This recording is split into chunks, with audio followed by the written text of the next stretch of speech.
Working as an investigative journalist over the last decade, my work has pushed me to host a radio show, write books, and produce numerous documentaries about the realities of child trafficking, the dangers of technology, and indigenous struggles.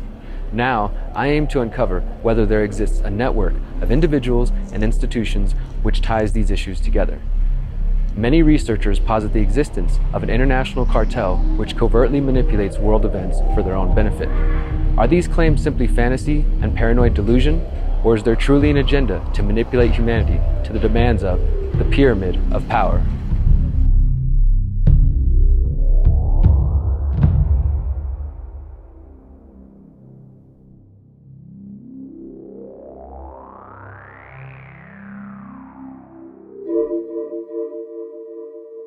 Chapter 1.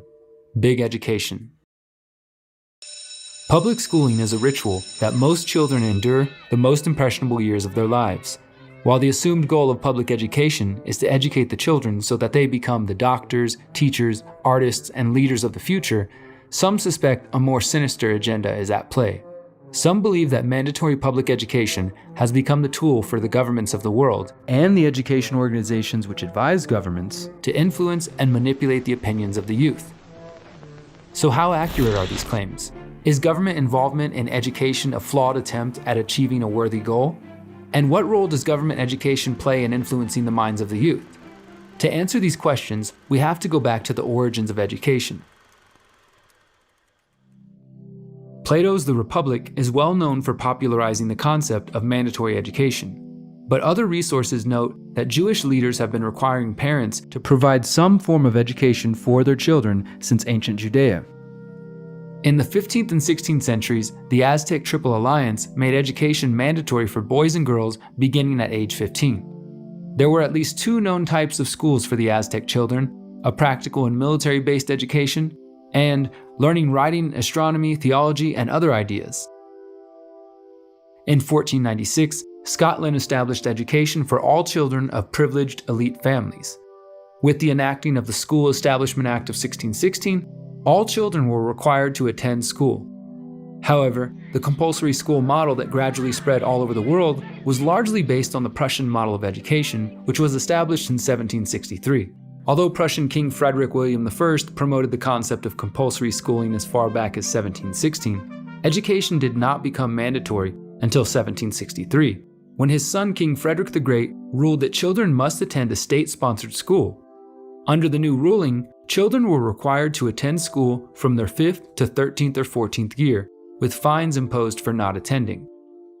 Much has been written about the Prussian model of education. For years, it has been popular to refer to the Prussian model as the industrial or factory model. In more recent years, some educators and historians have pushed back on the idea that the Prussian model was designed to produce obedient workers. So what's the truth?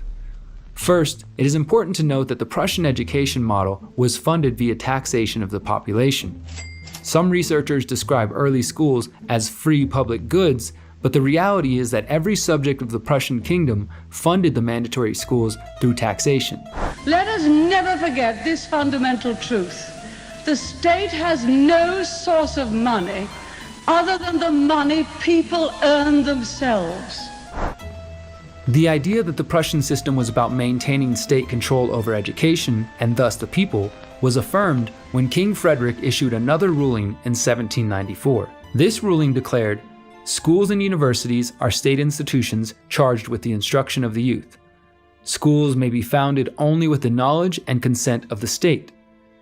It is the duty of the school inspectors to see that all children of compulsory school age are kept in school, if necessary by force and by punishment of negligent parents." Horace Mann, sometimes known as the father of American public schooling, was a strong lobbyist for the Prussian schooling design, while still acknowledging that the system had its critics. As he wrote in 1843, numerous tracts were issued from the English press strongly denouncing the whole plan of education in Prussia as being not only designed to produce, but as actually producing a spirit of blind acquiescence to arbitrary power, in things spiritual as well as temporal, as being, in fine, a system of education adapted to enslave and not to enfranchise the human mind. As the Prussian model solidified, so did international interest in the system. Educational philosophers were intrigued and started lobbying for a similar system across Europe and in the United States.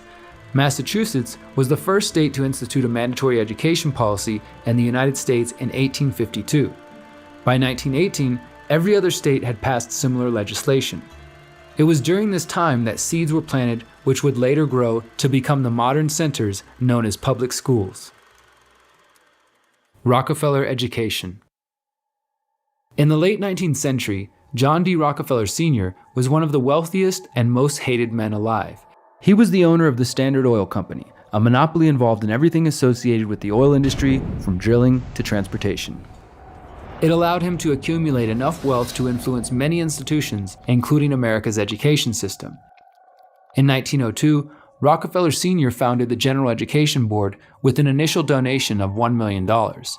Rockefeller founded the board with help from Frederick T. Gates, with the stated objective to support higher education and medical schools in the United States. The General Education Board was also interested in the promotion of farming in the southern states and schools for African Americans. By January 1903, the U.S. Congress officially incorporated the General Education Board, with their mission being, quote, the promotion of education throughout the United States without distinction as to race, sex, or creed. The General Education Board charter was supported by a bill from Senator Nelson W. Aldrich from Rhode Island.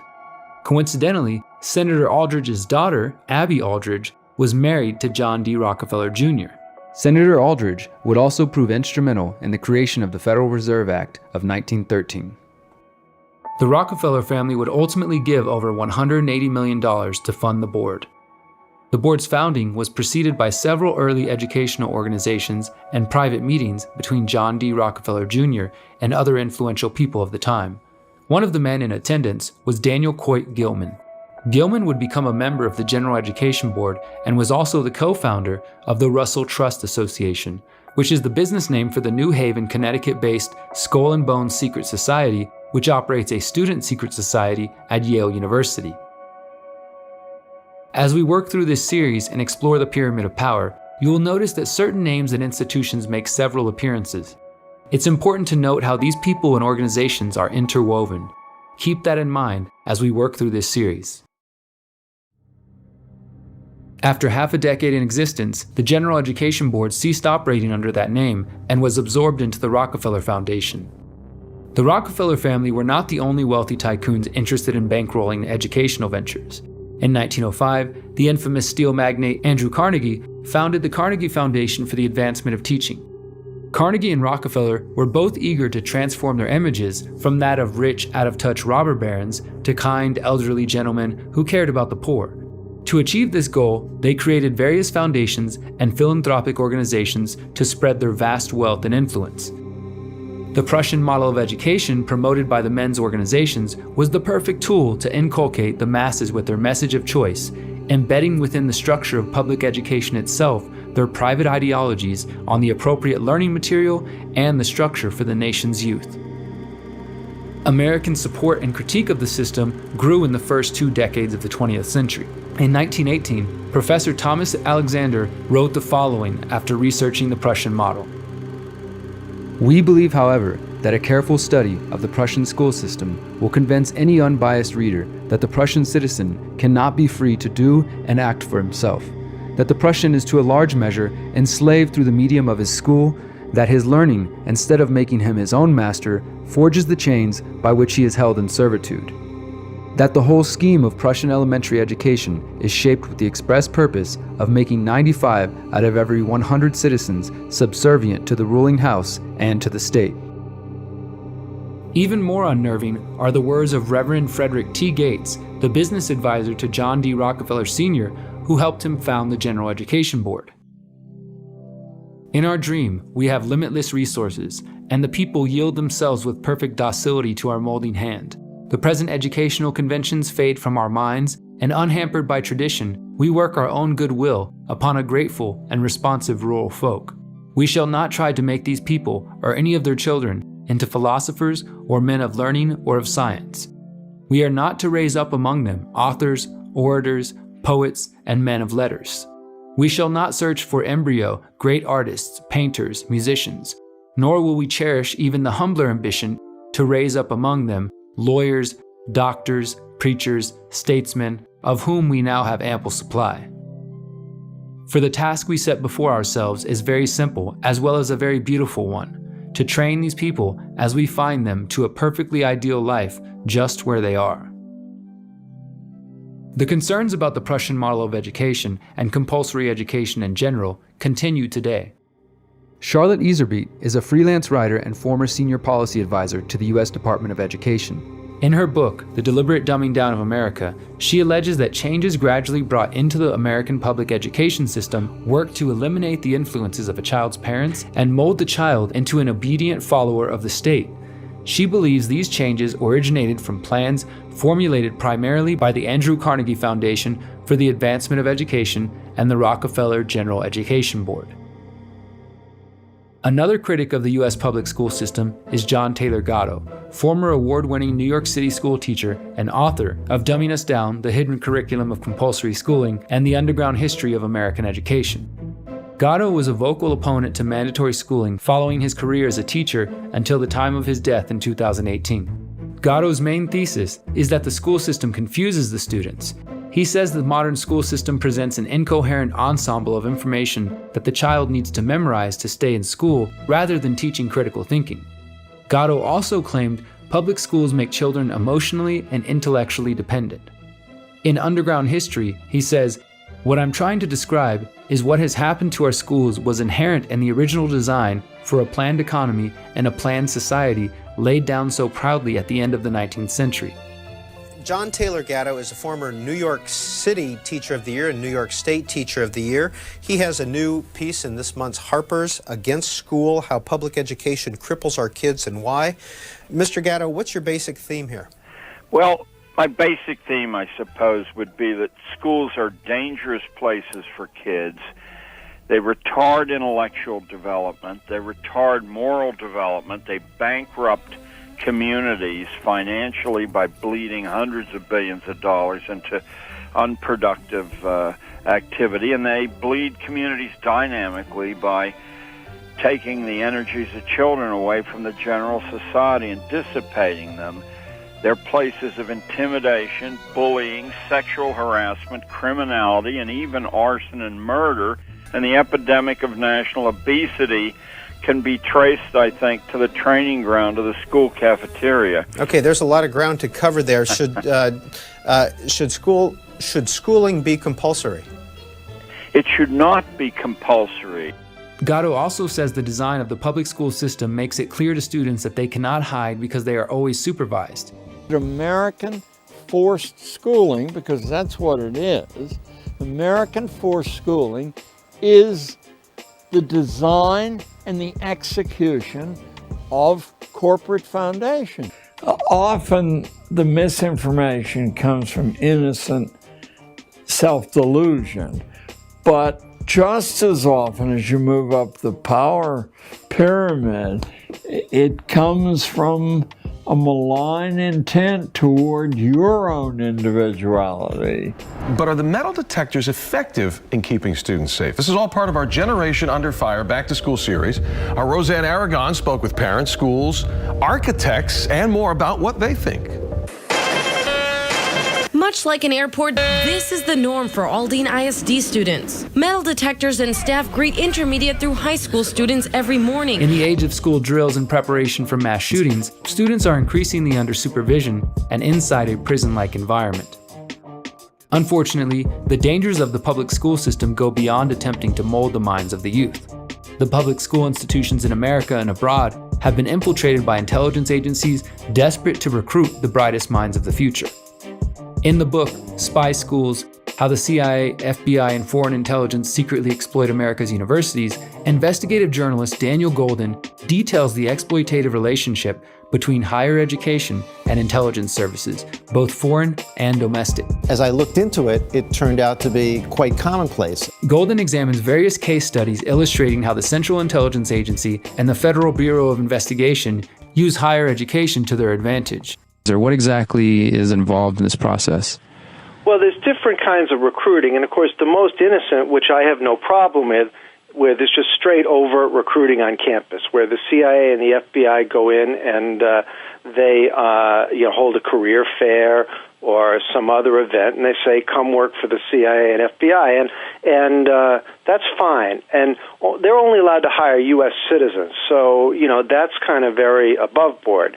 And then there's an immediate stage where they might want somebody to spy for them, maybe a professor or a researcher whose work takes them regularly overseas, or maybe somebody who's in communication with foreign scientists, and they have a cutting-edge specialty, and they say, can you provide us information? And again, that's a little more dicey, but at least they're saying they're the CIA, and they're explaining what they want to do. And then the third kind, which I focus on the most, is when they deal with foreign students and, researchers and professors. And there, if the person is not a U.S. citizen, they're not obliged to disclose who they are.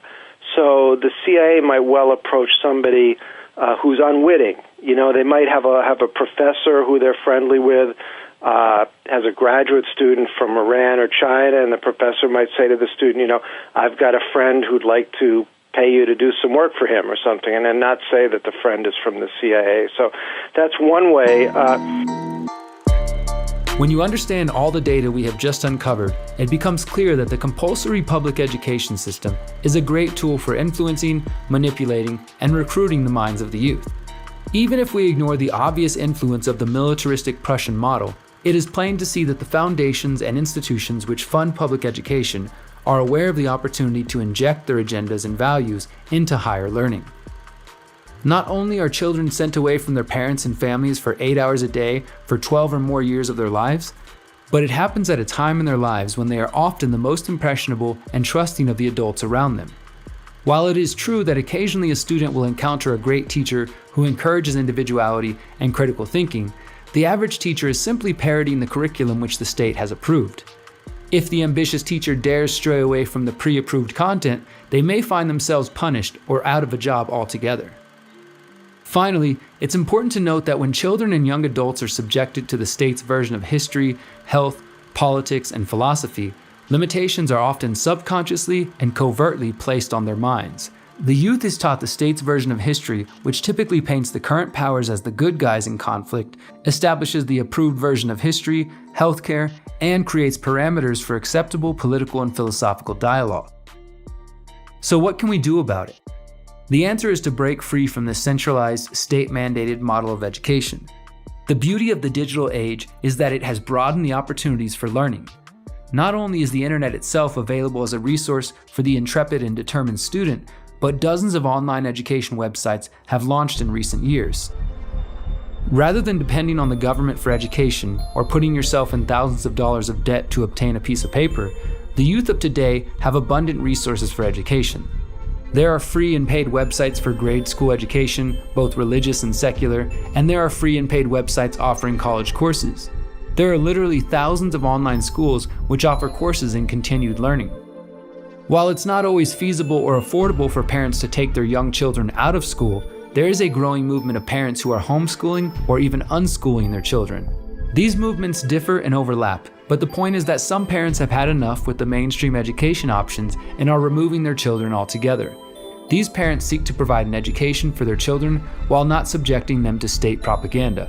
Some parents are even partnering with each other to form education pods where they can network and share information on alternative education.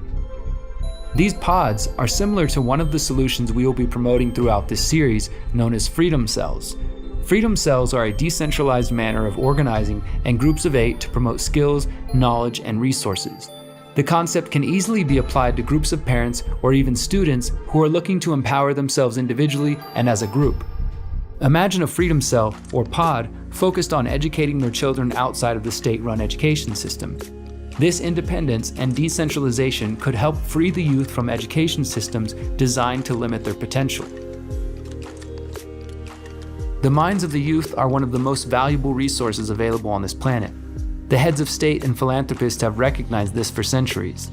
Protecting and compassionately guiding these minds is of utmost importance. If parents and mentors do not take an active role in contributing towards the education of the youth, it is only a matter of time before other influences joyfully take the opportunity. 99 students out of 100 are automata, careful to walk in prescribed paths, careful to follow the prescribed custom. This is not an accident, but the result of substantial education, which scientifically defined is the subsummation of the individual. To learn more about the Prussian model of education and the history of education, we encourage you to read the following books: The Prussian Elementary Schools by Thomas Alexander, Dumbing Us Down, The Hidden Curriculum of Compulsory Schooling, and The Underground History of American Education by John Taylor Gatto, The Deliberate Dumbing Down of America by Charlotte Iserbyt, Spy Schools, How the CIA, FBI, and Foreign Intelligence Secretly Exploit America's Universities by Daniel Golden. We also encourage you to watch the Tragedy and Hope interview series with John Taylor Gatto.